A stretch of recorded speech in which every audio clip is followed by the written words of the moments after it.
melhor escola do mundo, onde eu posso ensinar e aprender. A palavra da sabedoria é a nossa EBD. Deus é o nosso diretor, o Espírito Santo nosso professor. A Bíblia é a cartilha que ensina o caminho, a verdade e a vida. Deus é o nosso diretor, o Espírito Santo nosso professor. A Bíblia é a cartilha que ensina o caminho, a verdade e a vida. Meus amados irmãos e amigos da Escola Dominical, bom dia! Hoje nós vamos estudar a lição de número 10, que tem o título A Lei, os Costumes e a Salvação. Essa lição faz parte da revista Expressão, que faz um estudo sobre a salvação. São 13 estudos com o título geral A Essência da Fé.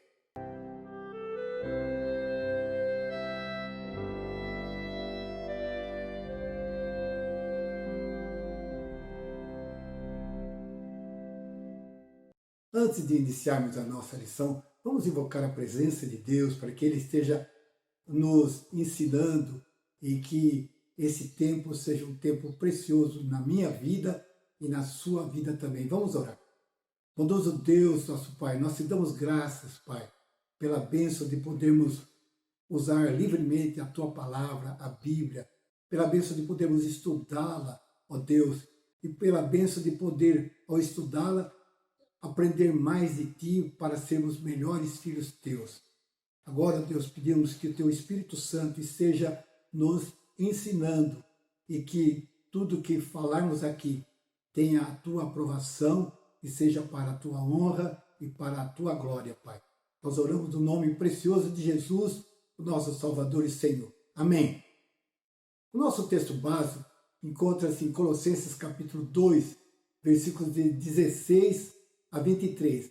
Esse trecho nós vamos usar no transcurso da nossa lição. Por ora, eu convido os irmãos a abrirem as suas Bíblias na carta de Paulo aos Gálatas, capítulo 2, versículos de 18 a 21. Eu começo a leitura. Porque se torno a edificar aquilo que destruí, a mim mesmo me constituo transgressor. Porque eu, mediante a própria lei, morri para a lei, a fim de viver para Deus. Estou crucificado com Cristo. Logo, já não sou eu quem vive, mas Cristo vive em mim. E esse viver que agora tenho na carne, vivo pela fé no Filho de Deus, que me amou e a si mesmo se entregou por mim. Não anulo a graça de Deus, pois se a justiça é mediante a lei, segue-se que morreu Cristo em vão.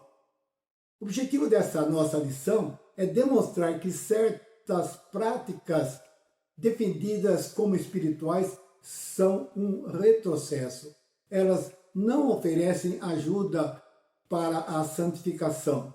São inúteis porque lhes faltam base verdadeira e são prejudiciais à fé bíblica. Uma pergunta: para ser salvo, é somente aceitar a Cristo como Senhor e Salvador ou a gente precisa acrescentar alguma coisa a mais? Eu vou repetir a pergunta. Para ser salvo, é somente aceitar Cristo como Senhor e Salvador ou eu tenho que acrescentar alguma coisa a mais? No decorrer da nossa lição, você vai obter a resposta dessa pergunta. Como introdução, observamos que há grupos dentro do cristianismo que ensinam a necessidade de se observar certos ritos, certas cerimônias, certos costumes ou abstinências como meios de alcançar a salvação. Constatamos essa verdade na história da igreja cristã. Nos dias atuais, encontramos crentes incorporando cada vez mais essas práticas. Nós cremos que as obras não salvam. Ascetismo É uma palavra que vem do grego e pouco comum em nosso linguajar diário. Em que consiste o ascetismo? Em negar os direitos e as vontades do corpo e impor castigos sobre ele para purificar a alma dos desejos carnais. Nessa prática encontram-se o jejum, o celibato, a autoflagelação, a abstinência de alimentos e de prazeres e outras coisas mais.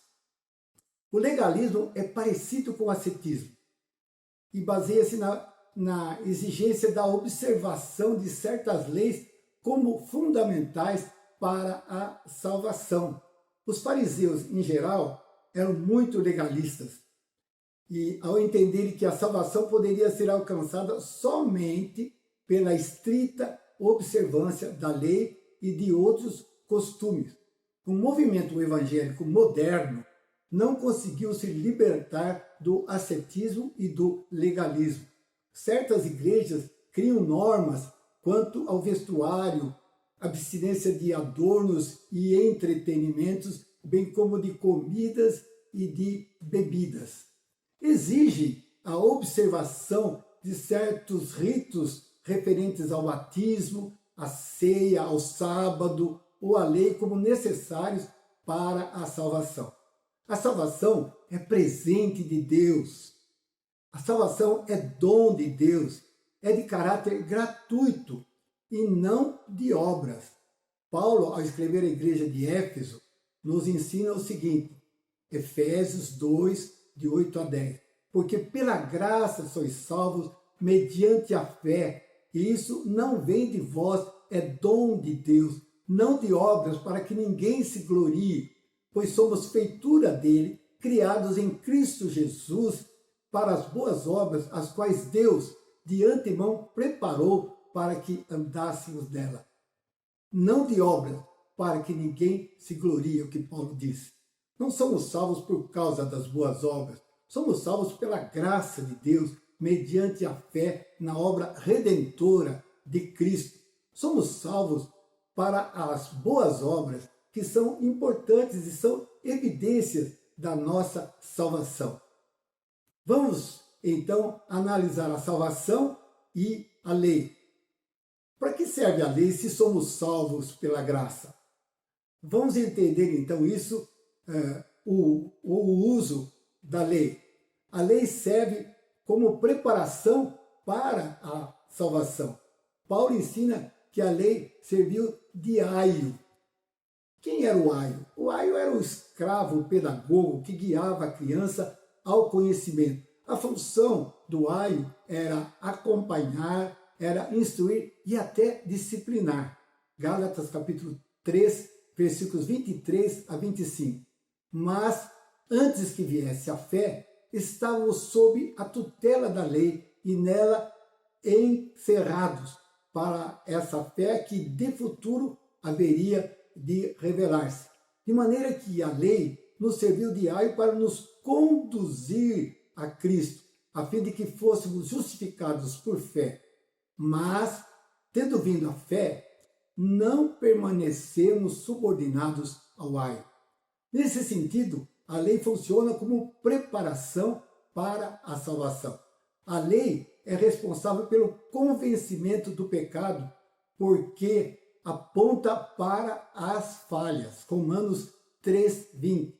Visto que ninguém será justificado diante dele por obras da lei, em razão de que pela lei vem o pleno conhecimento do pecado. A função da lei é nos levar a Cristo.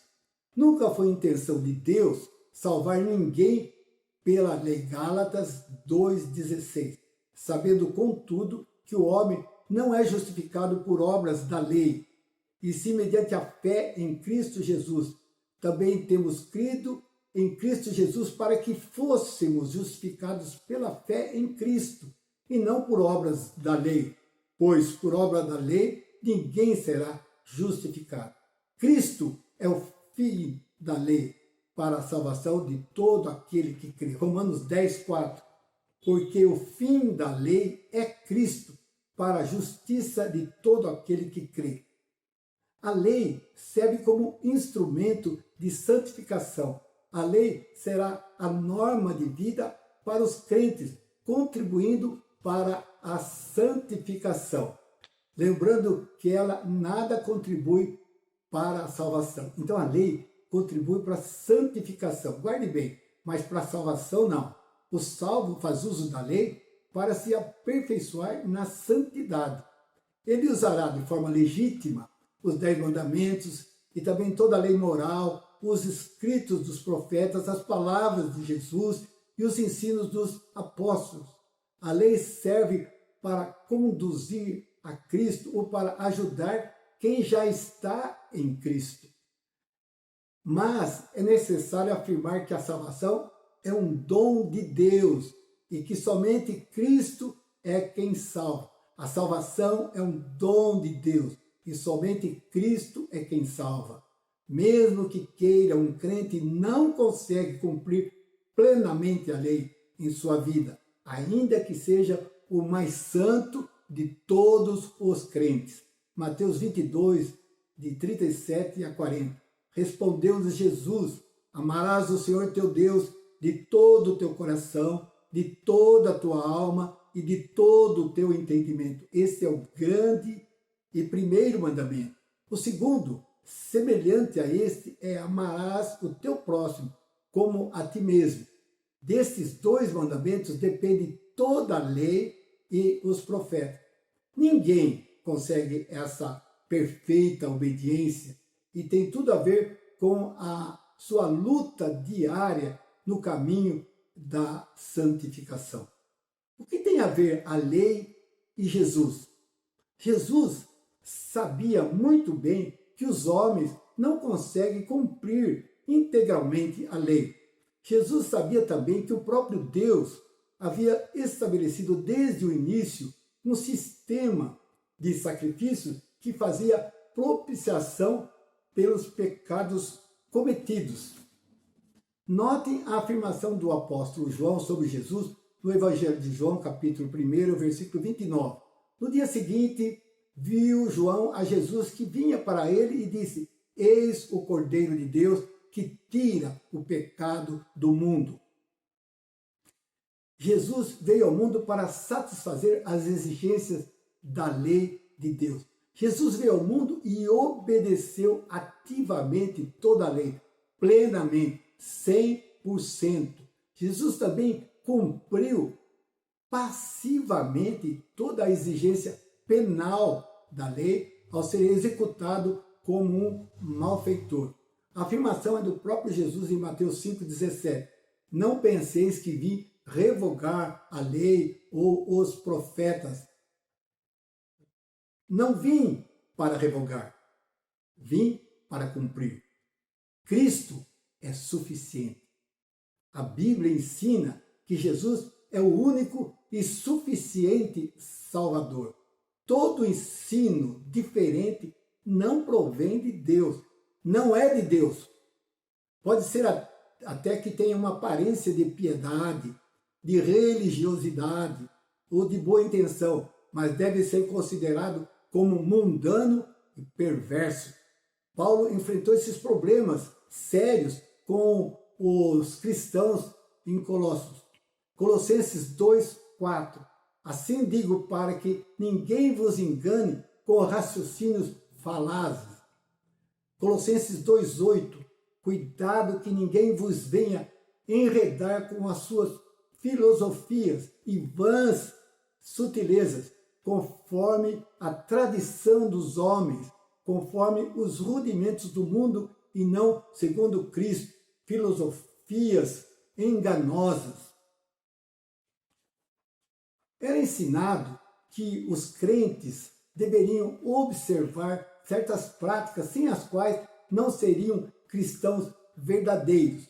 Coisas como a abstinência de alimentos, a observação do sábado e muitas outras práticas que não tinham valor nenhum. Além disso, essas práticas desviavam a atenção das pessoas da suficiência de Cristo. Eram acrescentadas obras humanas para complementar a obra de Cristo.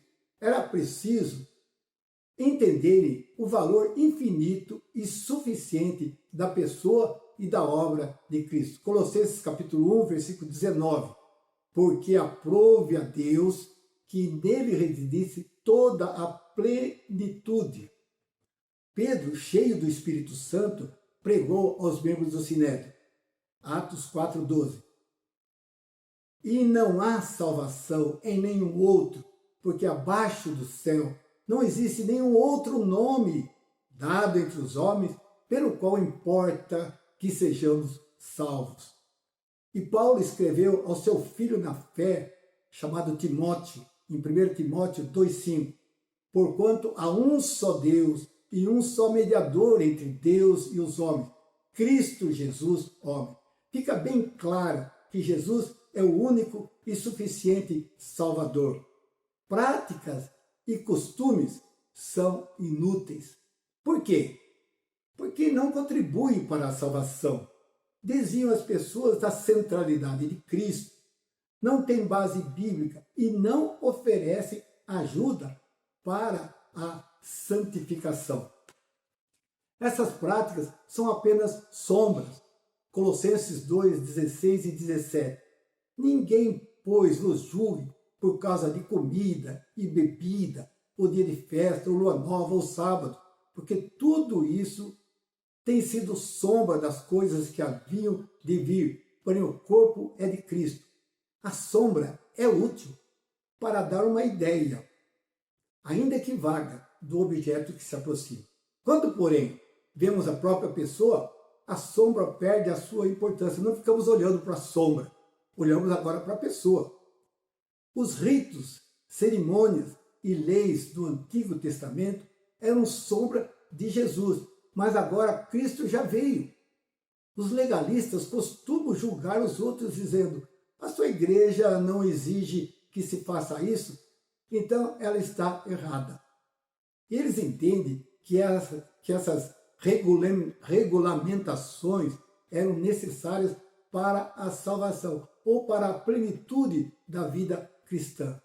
Colossos era uma mistura de práticas do Antigo Testamento e novas práticas ascéticas. Jesus, o pão da vida, já havia vindo e por isso não havia motivo para ordenanças com respeito a comer. Não precisava mais comemorar a Páscoa como meio para o aperfeiçoamento espiritual, porque Cristo, nosso Cordeiro Pascal, já foi imolado. O sábado judeu não precisava mais ser objeto ou observado, porque Jesus, o descanso definitivo, já havia vindo. Essas pessoas, ou essas práticas do Antigo Testamento, eram sombra de Cristo, que com a sua vinda já não havia mais razão de ser.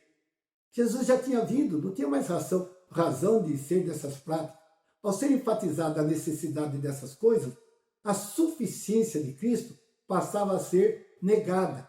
E Paulo escreve dizendo: porque tudo isso tem sido sombra das coisas que haviam de vir, porém o corpo é de Cristo. Essas práticas não têm base verdadeira. Não há apoio bíblico para a prática dessas exigências. Colossenses 2, de 18 a 19. Ninguém se faça árbitro contra vós outros, pretextando humildade e culto dos anjos, baseando-se em visões, enfatuado, sem motivo algum, na sua mente carnal, e não retendo a cabeça, da qual todo o corpo, suprido e bem vinculado por suas juntas e ligamentos, cresce o crescimento que procede de Deus. Paulo diz que os defensores dessas práticas se baseiam em falsa humildade, culto dos anjos e visões, no vazio da mente carnal. No culto aos anjos, os colossenses se baseavam na crença de povos antigos, de que os anjos eram governadores astrais e operadores de milagre.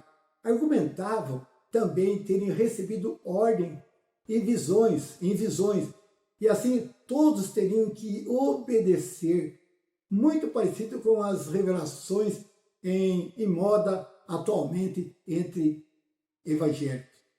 Paulo considera essas pessoas enfatuadas, ou seja, cheias de orgulho, cheias de si, sem motivo algum, tendo a mente carnal e não espiritual. Somente em Cristo temos o verdadeiro crescimento espiritual que procede de Deus e não nas práticas humanas e carnais. Essas práticas representam um retrocesso. Colossenses 2, capítulo 20 a 22a. Se morreste com Cristo para os rudimentos do mundo, por que, como se vivesses do mundo, vos sujeitais a ordenanças? Não manuseis isto, não proves aquilo, não toques aquilo outro, segundo os preceitos e doutrina dos homens. Começaram a acontecer certas ordenanças, como não manuseis isto, não proves aquilo, não toques aquilo outro, e Paulo denominou de preceitos e doutrinas inventadas pelos homens. Quando viviam no mundo, procuravam agradar os deuses. Agora eram crentes, eram salvos, e o mundo ficou para trás. Precisavam entender que a salvação é de graça, por causa do sacrifício de Jesus na cruz, e deviam abandonar essas coisas sem valor algum. Colossenses 2,14. Tendo cancelado o escrito de dívida, que era contra nós e que constava de ordenanças, o qual nos era prejudicial, removeu inteiramente, encravando na cruz.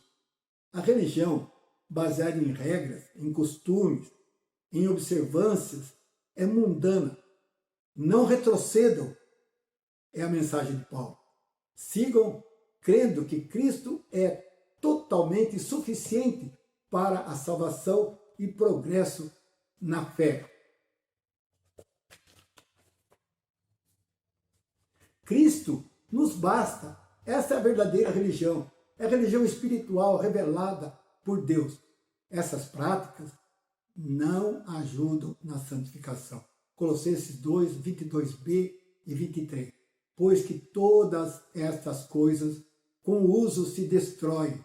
Tais coisas, com efeito, têm aparência de sabedoria, como culto a si mesmo, ou de si mesmo, e de falsa humildade, e de rigor ascético. Todavia, não tem valor algum contra a sensualidade. Essas práticas não produzem nenhum benefício. Deixam as pessoas orgulhosas, pensando que somente elas estão certas e que todas as igrejas que não seguem os seus costumes estão erradas. Paulo afirma que essas coisas, com o uso, se destroem. Vamos ao ensino de Jesus, criticando a tradição dos anciãos e dos fariseus. Mateus 15, 6b. E assim invalidaste a palavra de Deus por causa da vossa tradição. Em Mateus 15, 17. Não compreendeis que tudo que entra pela boca desce para o ventre e depois é lançado em lugar escuso. Jesus critica a tradição e a inutilidade de se proibir a utilização de alimentos. Não visam a glória de Deus, apenas a glória das pessoas, por causa da sua aparência humilde.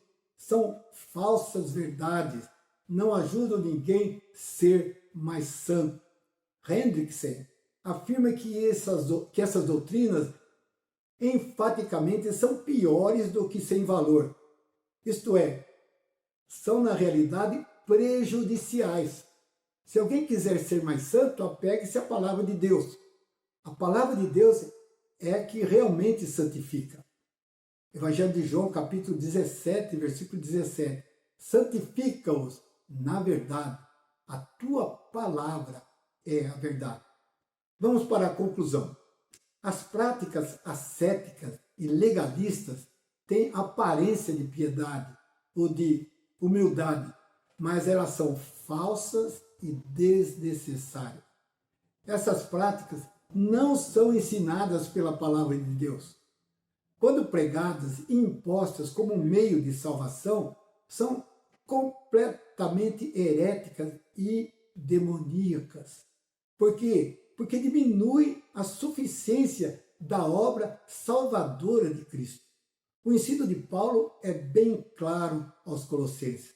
Confie somente em Cristo. Aplicando a nossa lição, analise a sua vida e a sua fé. Não se deixe levar pelo engano da obediência a regrinhas da igreja para ser salvo. Amém, irmãos?